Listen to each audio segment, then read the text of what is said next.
Good afternoon, and welcome to the Lunch and Learn webinar series. Today, we're going to be talking about voting rights and individuals with disabilities. Next slide. My name is Pat Swartz. I'm the lead technical assistance specialist with the Pacific ADA Center. And Savannah? Good afternoon, everyone. My name is Savannah Bradley. I am a Community Outreach and Programs Manager for the Pacific ADA Center. Thank you all for being here for our first Lunch and Learn of the year. I do want to share that this webinar will be recorded, and the webinar recording, as well as the slides that you'll see today, will be shared with you by email by early next week. So you'll have access to both the recording and the slides. We are going to save some time at the end of today's webinar for questions. So as you think of questions, go ahead and put those in the chat, and we'll read through those at the end of our presentation. We'll start with the questions that were submitted ahead of time. So we may not get to all of your questions depending on how many we receive. And if that's the case, you can always contact our TA team. But again, thank you for being here, and I'll hand the mic back over to Pat. Okay, thank you, Savannah. Next slide. So we'll begin with the right to vote for everyone in the United States over the age of 18 who are citizens. One of the most important rights for U.S. citizens is the right to vote. Citizens over 18 cannot be denied this right due to their race, religion, sex, disability, or sexual orientation. And still, unfortunately, people with disabilities often face barriers to voting. Next.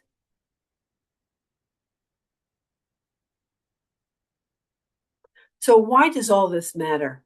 And this comes from an organization called the ARC, which is a national nonprofit advocacy organization that supports people with intellectual and developmental disabilities and their families. So laws and rules affect people with disabilities every day. Voting helps make sure that people with disabilities are heard. There is something called the voting gap, and people with disabilities vote less often than people without disabilities because of several factors. One is that voting can be hard. Polling places may not be accessible. Rules can often be confusing, and some people do not get the help that they need. More people vote when people with disabilities get clear information and support. And when more people vote, leaders do pay attention, and voting helps to close that gap. Next.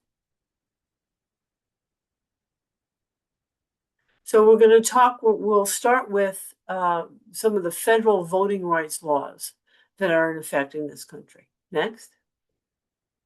And federal laws protect against discrimination and help to make sure that there is fairness throughout the voting process for people with disabilities.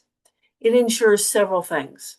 It ensures accessible voter registration, accessible polling places and ballot drop boxes, accessible voting systems and effective communication, voting assistance, policies and procedures that do not discriminate against voters with disabilities, and training for election staff and volunteers, so that they can effectively assist people with disabilities.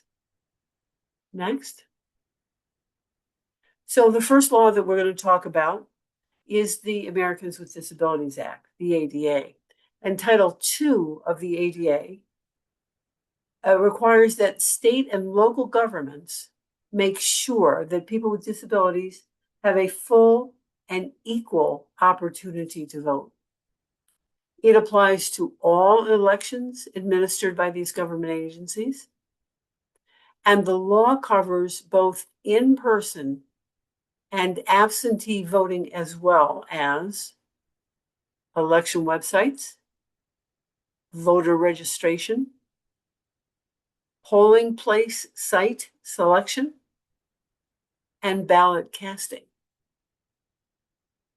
Next. The next law, federal law, is the Help America Vote Act of 2002.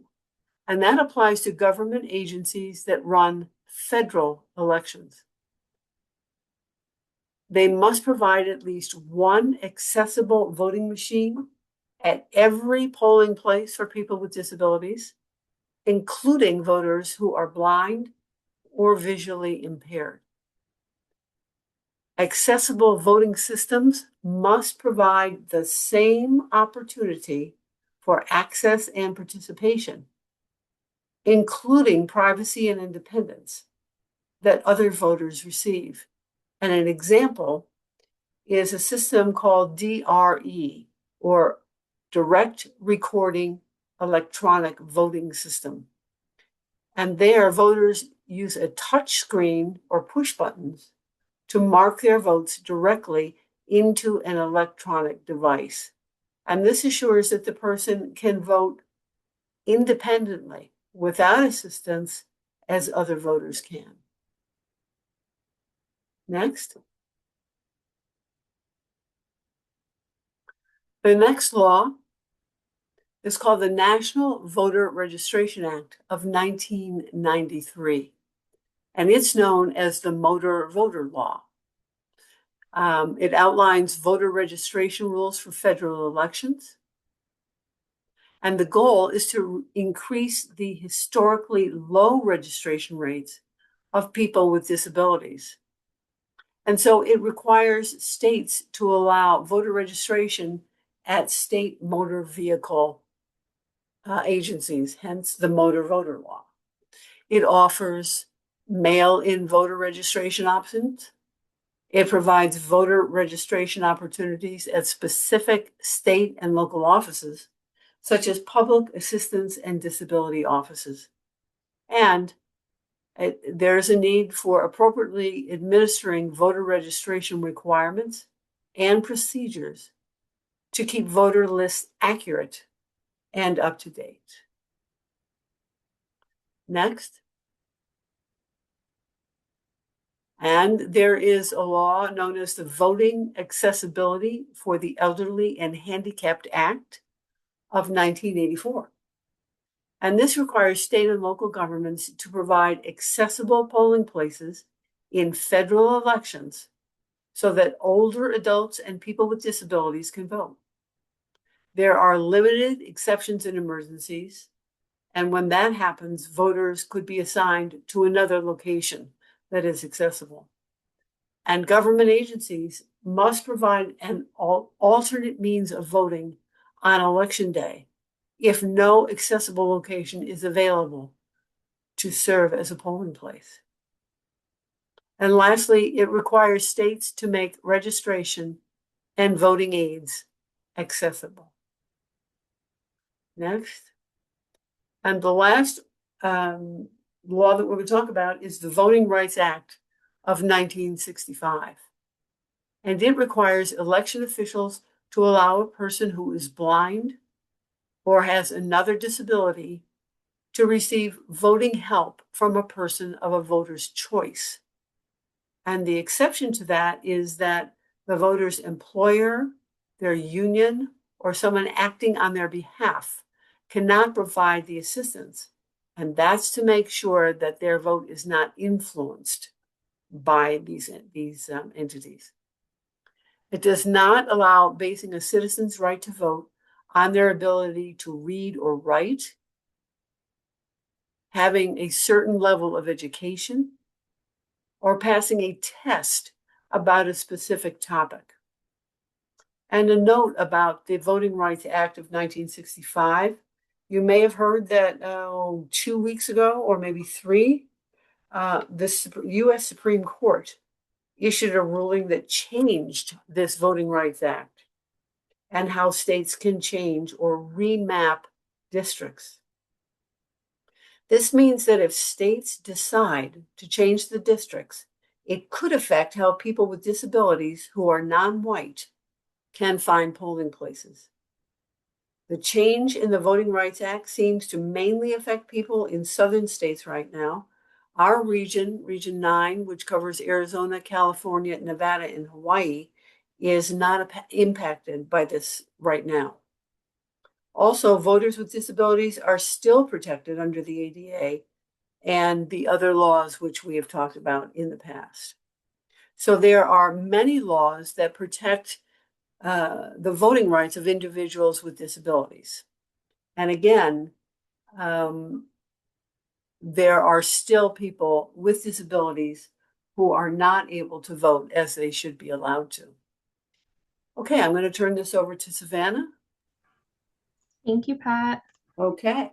All right, so I'll talk about accessible polling places and ballot drop boxes. So we learned from Pat a few slides ago that the Americans with Disabilities Act under Title II requires that state and local government agencies, they have to make sure that people with disabilities can access their polling places and that they can use them. So this would mean, for example, that polling places have to have accessible parking and drop-off areas. They have to have ramps and pathways and doorways that are wide enough for a wheelchair user to come in through. There needs to be accessible voting booths and voting equipment. These are examples of what an accessible polling place should have. And then there's also a lot of different places that can serve as temporary polling sites. And so some of these could be libraries, schools, fire stations. A temporary polling site could be at a church, at a store, or a privately owned building. And so what's important to know here is that the ADA covers any location that's used for voting, including these temporary polling sites. So that means that accessibility requirements follow the election wherever it goes. And the election officials have the responsibility of evaluating each of these sites that they're choosing to be as temporary polling sites to make sure that it's meeting the ADA standards and that they are fully accessible before election day. So these temporary polling sites, they don't get a pass on accessibility just because they are not a traditional government facility. Um, and then ballot drop boxes also have to be accessible.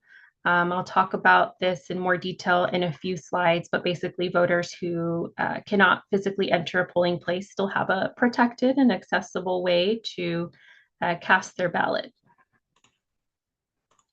So in these next few slides, I'm going to cover some resources. These are mainly for election officials, but it is important for everyone to know that these exist, and so that we're aware that of the responsibilities that election officials have for making these polling places accessible. So again, ADA regulations and ADA standards for accessible design exist, and election officials can refer to these to understand what makes a polling place or a facility accessible for voters. The Department of Justice has a resource called the ADA checklist for polling places. And this is a really helpful resource that election officials can refer to when they're evaluating polling places. It's a really easy checklist for them to go through. And so the checklist helps them look at the building itself, the site. So making sure that they're checking all the areas that people might use on election day to make sure that everyone can get in, make sure that they can move around. The checklist also gives election officials the tools and tips that they might need as they're working through the checklist and making sure that a polling place is accessible. So, for example, providing tips on how to measure doorways, right, to make sure that it's wide enough.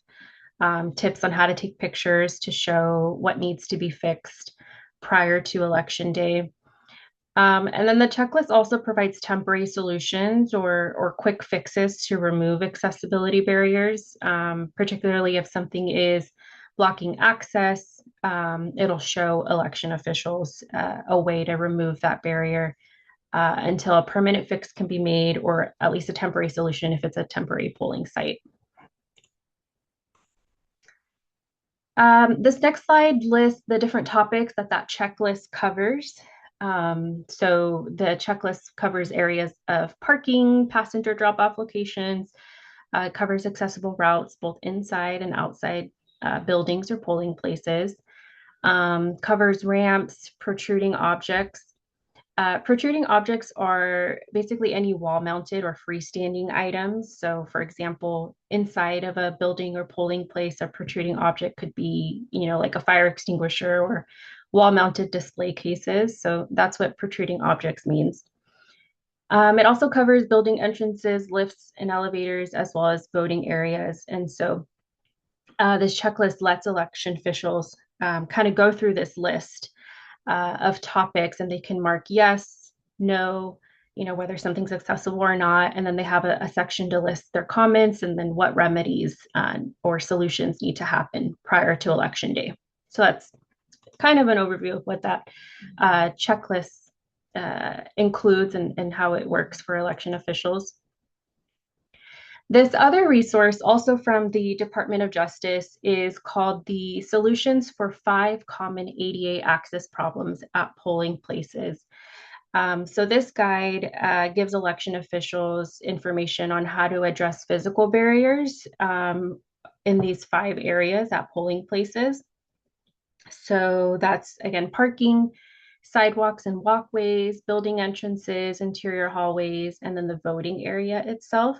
So this guide is intended to help election officials meet their ADA obligations to provide polling places that are accessible and usable to individuals with disabilities prior to election day.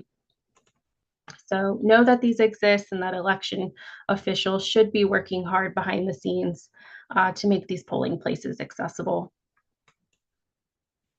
And then coming back to ballot drop boxes. So these should also be accessible to people with disabilities. They should be complying with the ADA accessibility standards. The Department of Justice also has a guide on ballot drop box accessibility. This helps election officials understand what the requirements are, helps them meet those requirements. And this guide also includes a checklist. But ballot drop boxes in general, to be accessible, they have to have a smooth and clear path to reach the drop box. For people with disabilities, there shouldn't be any obstacles in the way. There needs to be enough open space in front of a drop box so that someone in a wheelchair can comfortably pull up and use it without feeling cramped or blocked. The slot where you put your ballot in needs to be at a height and size that someone in a wheelchair or maybe with limited hand or arm movement can reach and use on their own. So this ballot Dropbox accessibility guide helps election officials understand the requirements so that all of those things happen prior to installing the ballot Dropbox. So they have that checklist to use as a simple tool. And I will hand the mic over to Pat.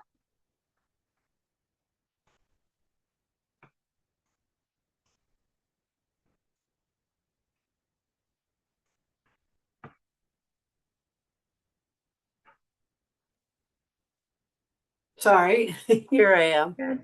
Okay, and by the way, I see several questions in the chat, which we will get to at the end of this presentation. But now we're going to talk about voting assistance for individuals with disabilities. Next.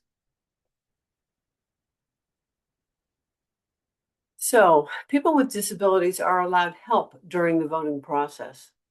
Voters with disabilities can ask for help at every step of the voting process, and that includes requesting, completing, and returning a ballot.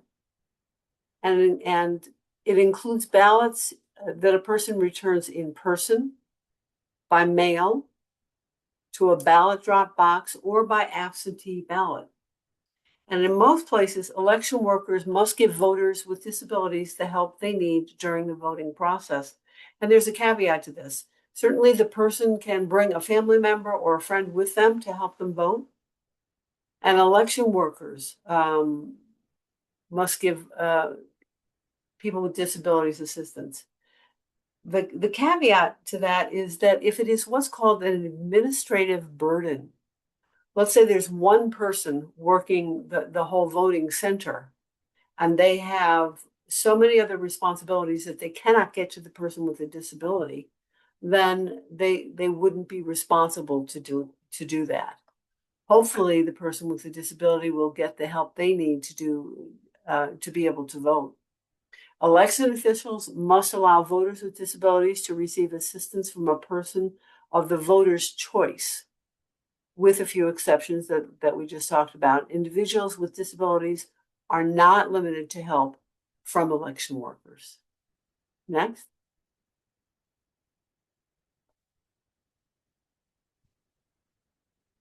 So changing voting policies, practices, or procedures. There's a provision in Title II of the ADA that involves changing policies, practices, or procedures that may be necessary for a person with a disability to get the full benefit of the law.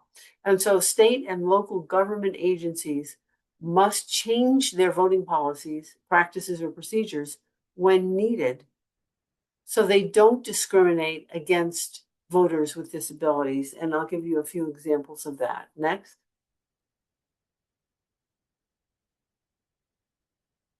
So a person may need to sit down instead of stand in a long line to vote.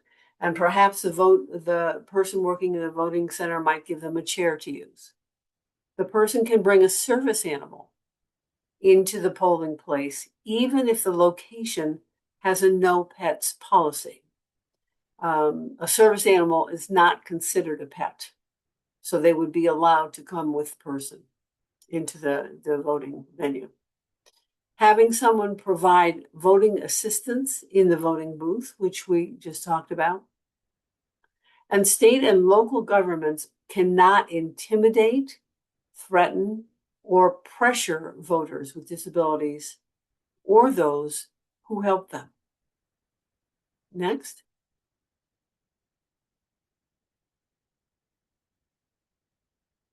So there's also a provision in the ADA in Titles 2 and 3 for what's called effective communication.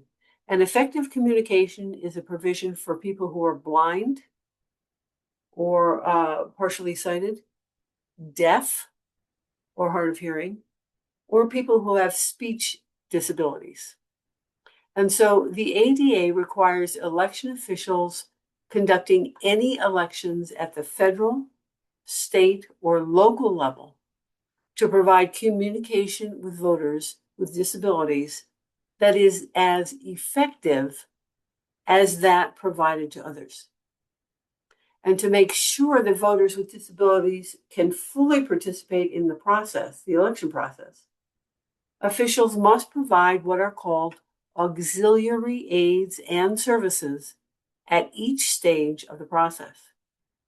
And that includes from providing registration and election information, to registration to vote, to actually casting a ballot. Okay, next.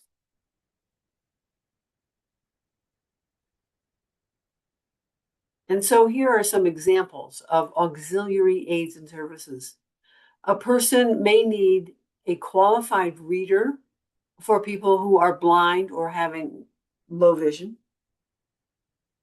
There's information in large print or braille for a person who needs that. Accessible electronic and information technology can be provided, like voting machines with private audio output. There's audio recording for printed information. There are qualified sign language interpreters for people who are deaf or hard of hearing. There is video remote interpreting, captioning, and exchanging of written notes if that's what the person needs. And what's important here is that it's not the the voting center that is automatically just providing these services. The person knows what they need in order to vote. And so they will ask for what they need, or somebody could ask them, what is it that you need from us in order to vote? Okay, next.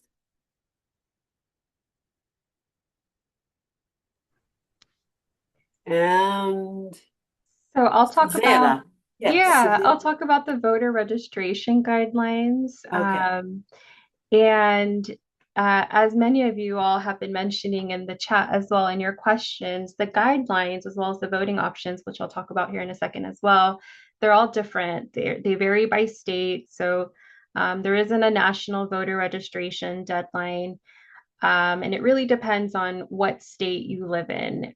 So it is important for voters to know their own state's rule and know that it is going to be different state by state.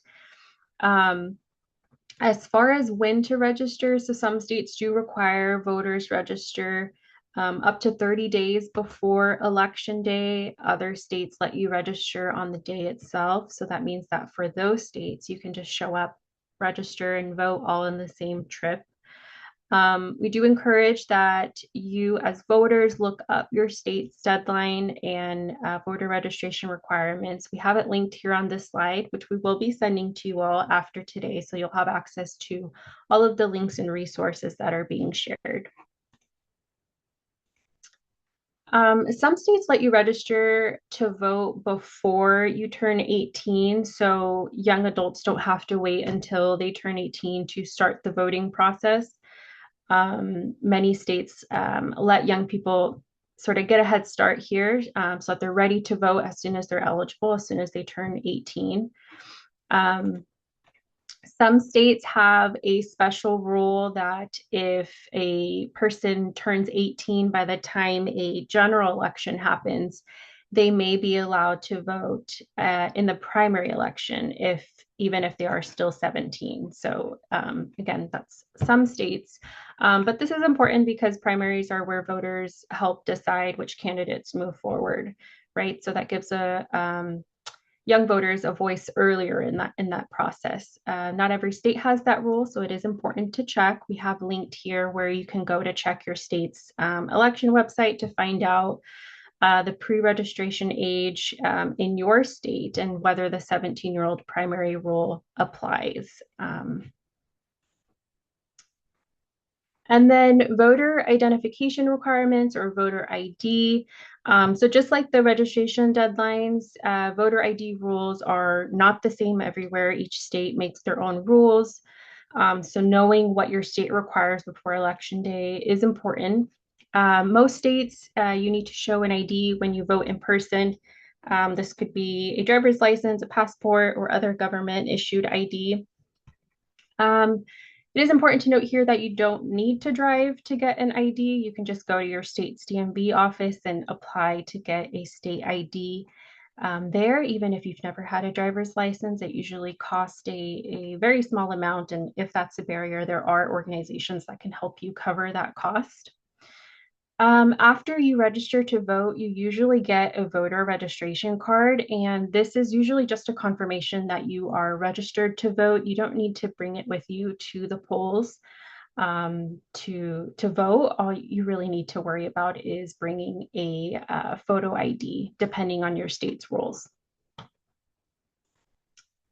Okay, so I'll cover the registration options here. So you can register online. The majority of states now offer online voter registration. This makes it really easy and fast to register to vote. You can also use these to update your information, your voters' information, if that has changed. You can check online to see if your state offers online registration at vote.gov. This is also linked on this slide, which you will have after today. And then a reminder, if you have moved recently, or if you've changed your name, or if you need to update any other information on your voter registration, you can do that online as well. So it is important to keep your voter registration current with your current information. You can also register to vote by mail. So in most states, the majority of states, you can download and print a mail voter registration form and you can mail that off. There are a few states that don't offer that. Those are the ones listed here: New Hampshire, North Dakota, Wisconsin, and Wyoming. Those are the only states where they don't have a national mail voter registration form. For the states that do, this form is available in a lot of different languages. And then just like the other two options to register, you can ask a friend or a family member to help you out to fill out the form.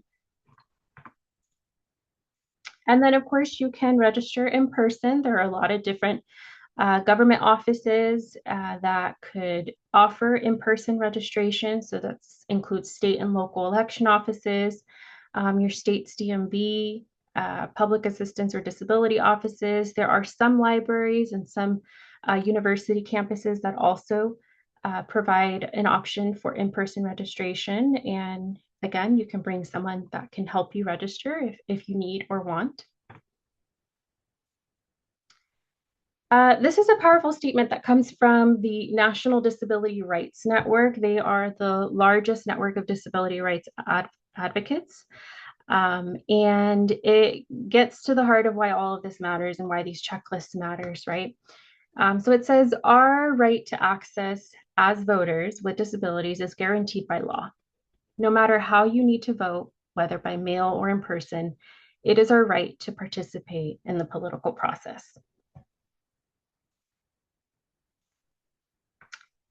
And then the other thing to note here too is if you feel like your voting rights are violated, or if you witness someone's voting rights being violated, you do have an option to report that. You can report that to the Department of Justice. So you can call them or you can file a report online. You can also contact your state or local election office to report that. So this includes intimidation or suppression. So intimidation is if someone is threatening or pressuring or scaring a voter into voting or into not voting or voting a certain way. Suppression, voter suppression just means actions that make it harder for eligible people to register or vote. That would include blocking access for people with disabilities.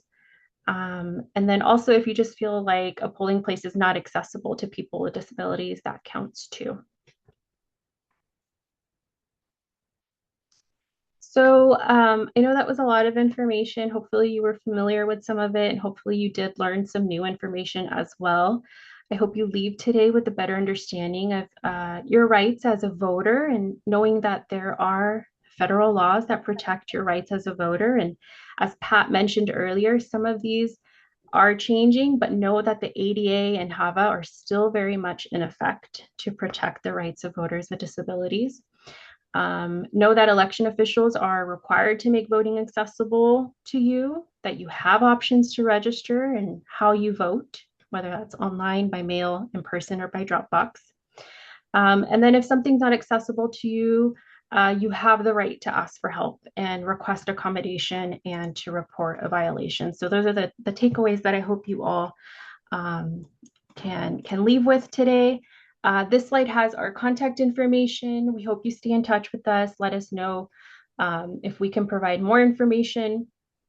Our technical assistance team, led by Pat, who is here today, is always available to answer technical assistance questions. Our phone number, our email, and our website are listed here. You can also subscribe to our listserv to learn more about upcoming events. And we are also very active on social media. If you want to follow us there, we're on Blue Sky, Facebook, LinkedIn, YouTube, Instagram, and X, which is formerly Twitter.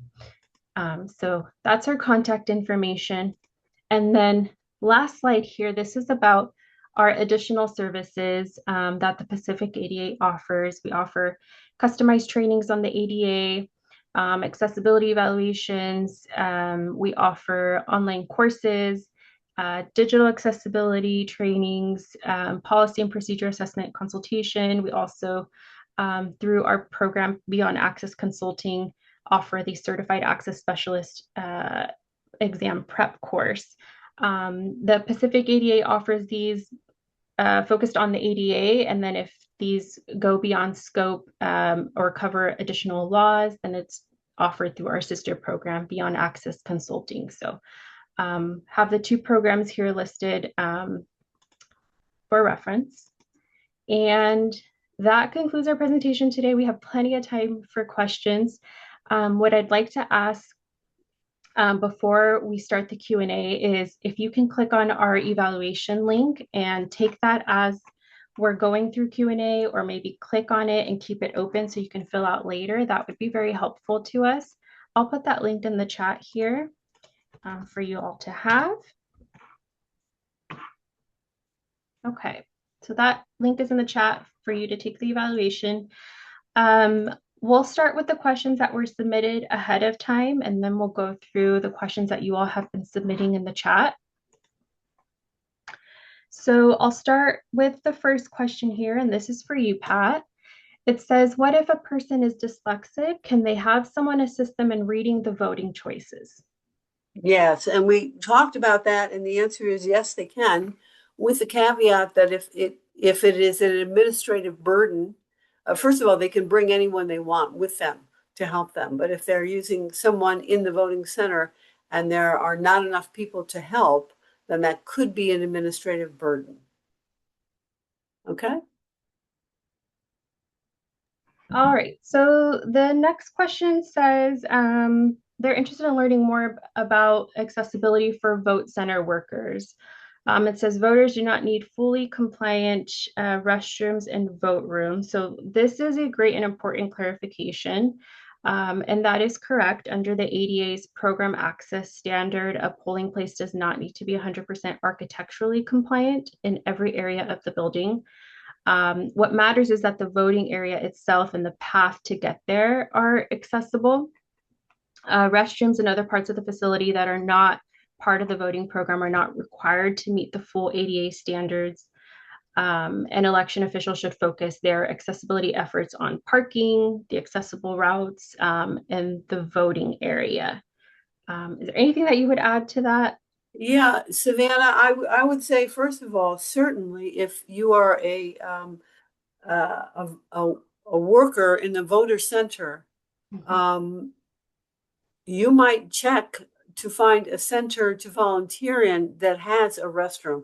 Certainly, if you're a person with a disability and you're going to need that frequently, since it's not required, it would be important for you to take care of what you need first and make sure that you're in a center that has restroom.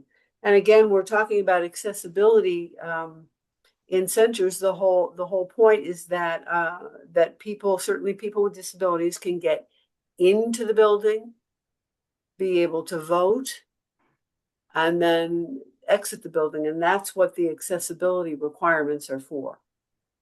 Okay. Thank you. Okay, this next question, it says, how do you feel about the Voter Access and Civil Rights Committee, also known as VAC, and how they interact with the community and support the mission of voting rights? Well, this, to look it up online, is the Voting Accessibility Advisory Committee. And this information is from Disability Rights California. And it acts as a committee under the Secretary of State. And the Voting Accessibility Advisory Committee is responsible for making recommendations for improving access to voting and election materials. So if you're interested in advocacy regarding voting, you might look up this organization in California and see if there's some way that you can help. Because it looks like it's for the Secretary of State and volunteers. Okay. All right. I see a question in the chat about recording and slides. So yes, this webinar is being recorded, and the recording and the slides will be sent to you by early next week. If someone has a visual impairment, can they choose to have a family member assist them at the polls, or does it need to be a poll worker? Yeah, we covered that. It can be anyone that you choose. Mm-hmm. Yeah. Um, Um, Go oh, ahead. go ahead. Next question. The checklist does not include how to establish an accessible poll. So, in other words, the setup of equipment and CFS for actual access to voting machines. That is an important limitation to that checklist to acknowledge.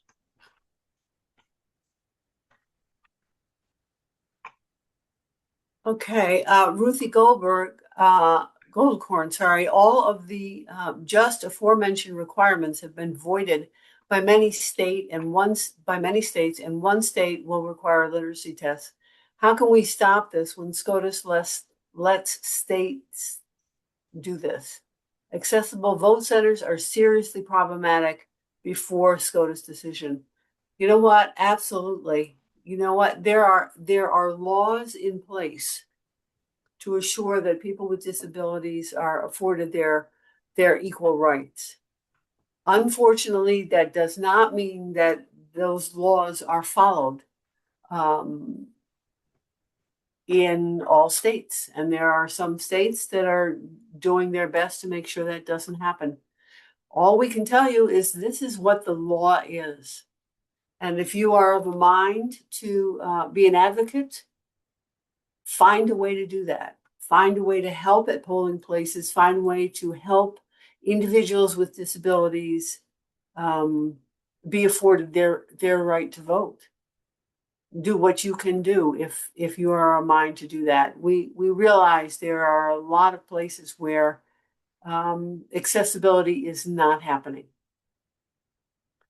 Okay, next, Savannah, what question are you on? It looks like there's another question about compliant restrooms. Vote centers without fully accessible compliant restrooms do not allow us to work at the polls. Covered this a little bit in the earlier question. I know, Pat, you suggested checking the polling sites that do have restrooms that are accessible. Do you have any other Yeah, advice? no, I would just say do the research before and see if you can get assigned to a polling place that has what it is that you need. There are many that don't. Yeah. This next question is about effective communication. Does effective communication include large print ballots? You know what? It should. It certainly should. And if you're a person who needs one, the first thing is to take care of what you need. You can't go to a voting center and say, well, I need a large print voter ballot because it's most likely not going to happen. But what you can do is in advance call your voter center or your election office and tell them what you need and ask them, how do you get a large print ballot or a ballot in Braille, and let them guide you. But for several of these auxiliary aids and services, um, just going into the center and saying, I need an interpreter, may not work. They may have something already set up for remote video recording or um, computer access to an interpreter. That may be, but it would help you to get what you need to call your election office before the election and see how they can help you get what you need. Thank you, Pat. This next question is about the DOJ office. So it says, is the federal DOJ Office of Civil Rights operating? And as far as I know, yes, they are operating. But as always, the complaints that are filed there take a really long time to address. Um, what do you think, Pat? My understanding is that the staff at DOJ, civil rights staff, has been cut, and it's just like the rest of what's happening in the government. It has just been cut. There are there are there are some people there. It is still necessary if there's a violation or discrimination for you to get online and file a complaint file a complaint online as opposed to, on the phone. You'll have a record of it. But I would absolutely still file complaints as much as possible. It is still operating and the staff is less than it was.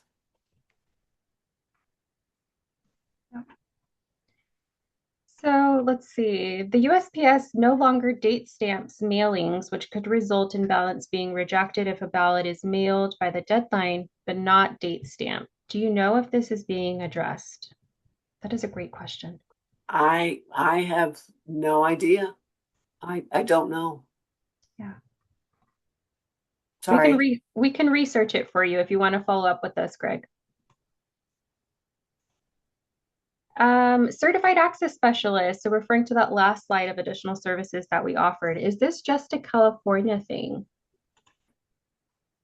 Yes, it Yes, is. the Yeah, CAS. it is. The Division of the State Architect has an accreditation program where there are people who take an exam and become specialists in the California Building Code and the access standards and other laws, and are able to be. They're called Certified Access Specialists, CASPs. And if you need a property assessed, you can hire a CASP to come and certify your building as accessible. But it is only in California. Excellent. There is a comment that says that the VAC committee are available in all states and encouraged to be developed. Well, good to know. Okay, Yeah. excellent. Next question says, can anyone help a youth with or without disabilities register to vote, or does it have to be an election worker? I'd say anyone can help them as Anyone, long as, yeah, anyone they choose that wants to help them or that they choose to help them. Doesn't have to be an election worker. Last question I'm seeing here. So if you think of any other questions, we have plenty of time. Go ahead and put those in the chat. It says, will there be a copy of the presentation to review? Yes, we will be sending out an accessible version of these PowerPoint slides to everyone, along with a recording of today's presentation and Q&A. So you'll have that by early next week to refer to. Our Lunch and Learn webinars are always posted on our YouTube page. So if you missed the email for any reason, you can always go to our YouTube page to find our past trainings that we upload there. I do have another suggestion for. I'm not sure. We have 84 participants in this webinar. I don't know what your interests are, but if you know of a person with a disability that wants to vote, there's a lot of information that they need to know regarding the ballot and who's running, and if it's a federal or a state or a local election. There are they could use help in figuring out what to do, who to vote for, why it's important, all of that. And so if you have any interest in working with individuals with disabilities regarding voting, I'm sure it would be well received. Absolutely. That's a great point, Pat. Okay, I don't see any other questions in the chat. Thank you. Thank you all for being here. I hope you learned a lot. I appreciate you all being engaged with the Q&A as well. Thank you for sending those questions to us. If you have any other questions that come up as you're thinking about this presentation throughout the day, here's our contact information back on the screen. And we're here if you have any other questions. So thank you very much, everyone. All right. Thank you so Have a much. great This is afternoon. wonderful. Bye-bye. Bye, everyone.